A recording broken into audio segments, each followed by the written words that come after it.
하나님을 믿는다고 교회 다니는 많은 사람들 중에 예수님이 십자가에서 죽으시며 우리의 모든 문제, 질병, 고통 다 담당하셨기 때문에 우리는 다시 겪을 일이 없다라고 말하는 분들이 많습니다. 맞습니다. 그런데 우리의 망가진 혼과 육이 있기 때문에 아직도 우리에게는 넘어가야 될 산이 있습니다. 이제 우리는 우리에게 주신 예수 그리스도로 말미암아 그분을 힘입어서 싸우면서 정복하면서 하나님 나라로 침노하여 들어가는 그 과정이 남아 있습니다. 사도 바울의 말씀처럼 구원을 이루어 가야 할 의무가 우리에게는 있습니다. 어떤 사람들은 말하기를 나는 신약은 좋은데 구약은 싫다라고 하는 분들이 있습니다. 그러나 구약은 성경의 주인공인 예수 그리스도가 오셔야만 하는 이유, 그분이 오셔서 하실 일을 예언하고 있기 때문에 구약 없는 신약을 온전히 이해할 수가 없고, 또한 오신 예수 그리스도를 온전히 누려드려야 할 이유를 깨닫지도 못하게 됩니다. 구약이 얼마나 중요한지 모르죠. 오늘은 강단에서 목사님들이 잘 다루지 않는 부분을 함께 나누어 보려고 합니다. 조금 무겁기도 하지만 복음을 온전히 이해하고 누리기에 적합한 본문입니다. 예레미야 16장, 오늘 우리가 봉독한 16장 5절 보겠습니다. 여호와께서 이같이 말씀하시되, 누구에게 말씀하셨냐면 이스라엘 백성에게 말씀하시는 거예요.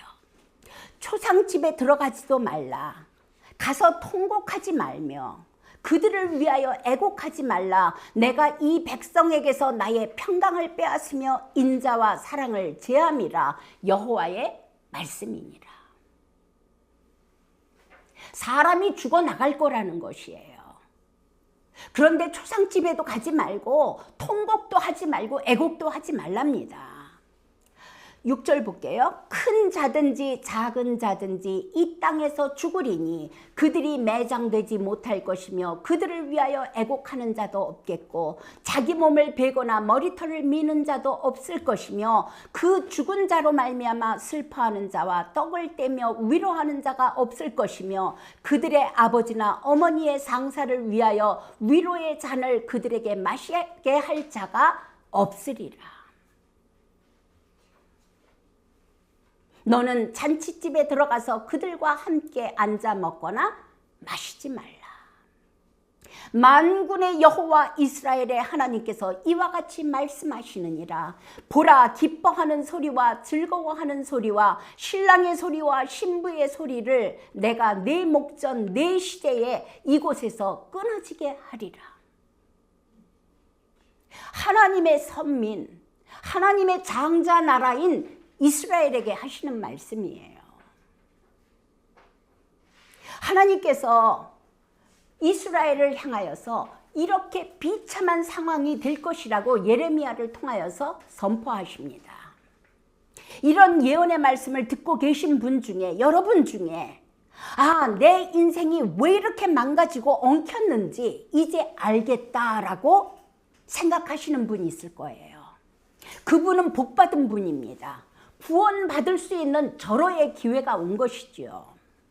물론 이렇게까지 비참하지 않으신 분들이 대부분일 것입니다. 당시의 이스라엘 백성들은 이 엄중한 하나님의 말씀을 대언하는 예레미야를 죽이려고 가두고 핍박합니다. 당연히 듣기 싫지요. 귀에 듣기 좋은 말, 즐거운 말 듣고 싶지요. 어쩌면 요즘 이 시대에 목사님들께서 부드럽게 설교하시는 이유가 성도들이 시험 들까 봐 염려하여서 그러시는 까닭도 있을 것입니다. 그런데 여호와 하나님께서 말씀하셨을 때 이스라엘 백성의 반응을 우리가 보겠습니다. 그렇게 재앙이 올 것이라는 하나님의 말씀을 들은 이스라엘의 반응입니다. 10절 보시겠습니다. 내가 이 모든 말로 백성에게 말할 때에 그들이 내게 묻기를 여호와께서 우리에게 이 모든 큰 재앙을 선포하심은 어찌 됨이며 우리의 죄악은 무엇이며 우리가 우리 하나님 여호와께 범죄한 죄는 무엇이냐 하거든 깨닫지 못하는 거예요. 우리하고 너무나 비슷하지 않아요? 내가 무슨 죄를 졌다고? 내가 뭘 잘못했다고? 내가 이렇게 열심히 했는데 어떻게 이런 일이 있을 수가 있어? 왜 하필이면 나야? 11절 볼게요. 너는 그들에게 대답하기를 여호와께서 말씀하시되 너희 조상들이 나를 버리고 다른 신들을 따라서 그들을 섬기며 그들에게 절하고 나를 버려 내 율법을 지키지 아니하였습니다. 조상들처럼 여호와를 버리고 다른 신들을 섬겼다는 거예요. 그 다른 신에게 가서 절을 했다는 것이에요. 그리고 하나님의 율법을 버렸다는 거예요. 하나님의 율법의 첫 번째 계명이 뭐예요? 나 외에 다른 신을 섬기지 말라. 이것이 율법의 첫 계명이에요. 그 선민들 정말 하나님 앞에 온 정성을 다해서 예배드리고 제물 드리고 그러던 이스라엘을 향하여서 하나님은 뭐라고 말씀을 하시냐면 나를 버리고 다른 신들을 따라가서 그들을 섬기며 그들에게 절을 했어. 그리고 내가 명한 율법 지키지 않았어. 너희 다른 말로 하면 너희는 다른 신을 섬겼어 라고 말씀하시는 거예요. 자, 12절 볼게요. 너희가 너희 조상들보다 더욱 악을 행하였도다. 보라, 너희가 각기 악한 마음의 완악함을 따라 행하고 나에게 순종하지 아니하였으므로 내가 너희를 이 땅에서 쫓아내어 너희와 너희 조상들이 알지 못하던 땅에 이르게 할 것이라. 이 말씀이 무슨 말씀이냐면 이스라엘 백성으로 하여금 바벨론에 끌려가서 70년의 포로 생활을 하게 될 것에 대해서 말씀하시는 것입니다. 너희가 거기에서 포로 생활을 하면서 주야로 다른 신들을 섬기리니 이는 내가 너희에게 은혜를 베풀지 아니함이라 하셨다 하라. 하나님의 은혜가 함께하지 않잖아요. 우리는 본능적으로 자동적으로 우상 숭배하게 되어 있습니다. 다른 신을 섬기게 되어 있다는 것이지요. 14절 보겠습니다.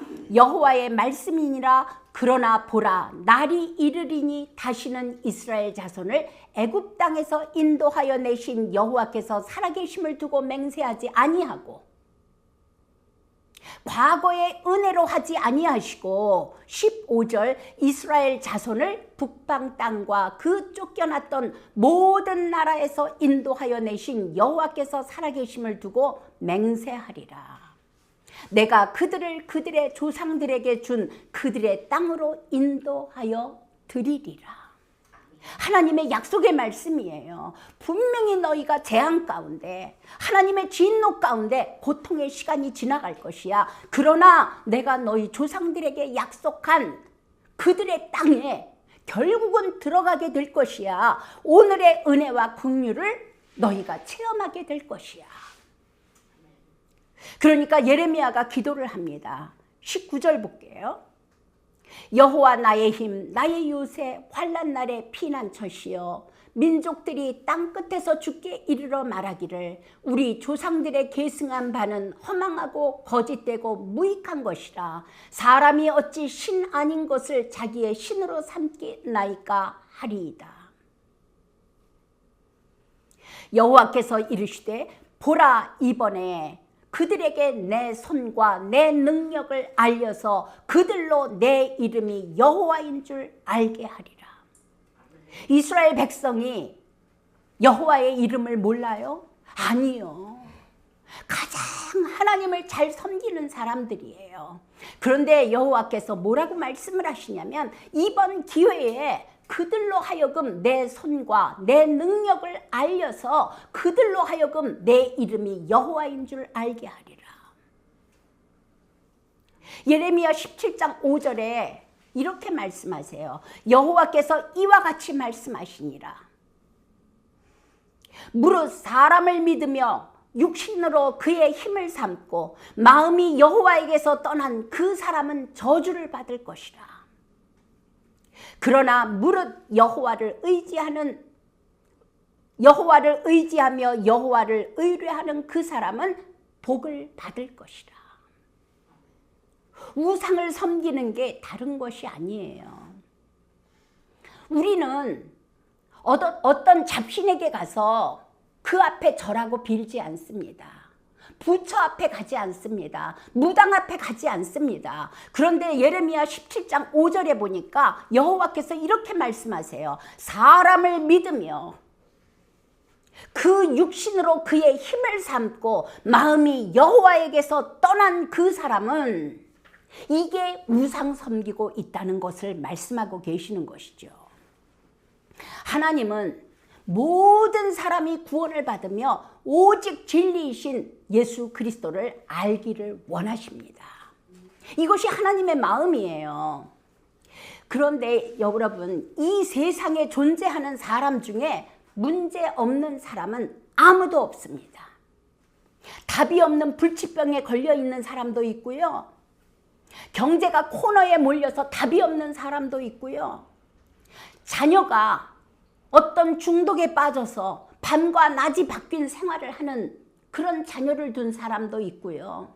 나이가 30, 40이 되었는데 인터넷에 빠져서 직장도 안 가고 그렇게 사는 자녀를 둔 사람도 있고요. 가정 불화가 있는 사람도 있고요.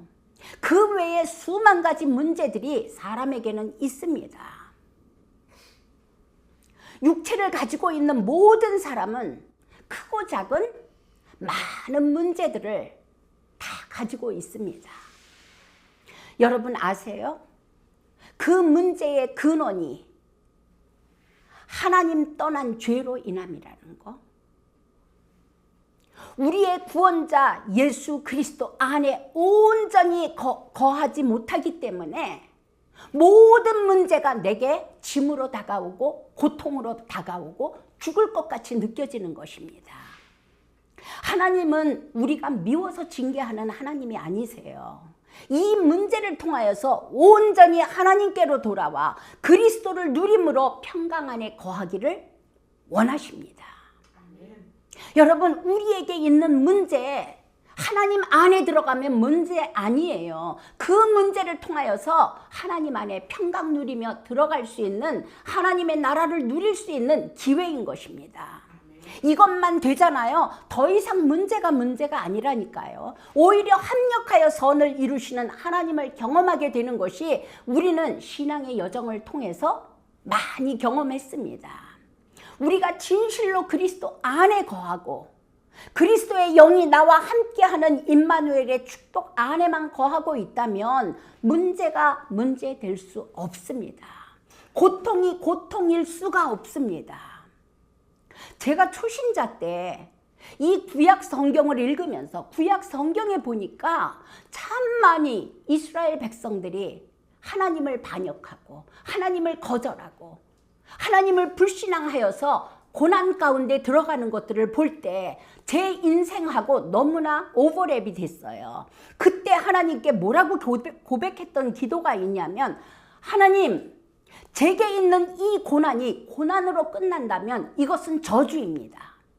그러나 이 고난이 하나님을 만나는 길이 된다면 이것이 제게는 축복이 되겠네요.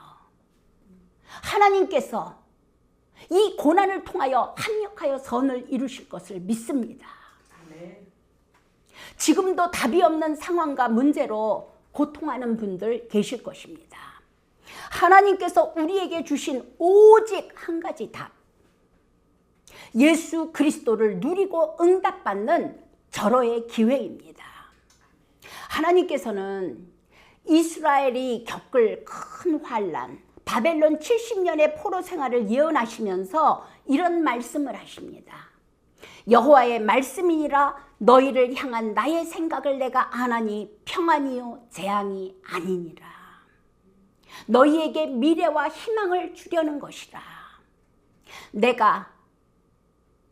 너희가 내게 부르짖으며 내게 와서 기도하면 내가 너희들의 기도를 들을 것이요 너희가 온 마음으로 나를 구하면 나를 찾을 것이요 나를 만나리라. 여러분, 기도하려니까 그냥 밤새워서 큰 소리 질러가며 금식하며 네, 그것도 좋습니다. 그러나 저는 여기에서 이 하나님 앞에 가서 기도하는 것이 무엇이냐면 어떤 상황이든지 어떤 문제든지 어떤 내 감정이든지 모든 것을 예수 그리스도 누리는 기도를 할 때 하나님께서는 분명히 나를 찾을 것이요 나를 만나리라 하시는 이 임마누엘의 축복이 우리에게 임할 것을 확신합니다. 여러분, 예수 그리스도만이 진리요 생명이요 오직 답이 되십니다. 나와 함께 하시는 하나님, 그리스도가 나의 주인이십니다. 그리스도가 나의 구원자이십니다. 그리스도가 선하게 통치하시는 하나님이십니다. 이렇게 우리 주 예수 그리스도, 우리 하나님과 함께함으로 우리는 어떠한 문제나 환경, 그 가운데서도 예수 그리스도 안에 있는 믿음으로 말미암아 하나님의 나라를 누리게 될 것입니다. 이 착한 일을 시작하신 하나님께서 예수 그리스도의 날까지 우리를 이끌고 계심을 확신하며 선포합니다. 아멘.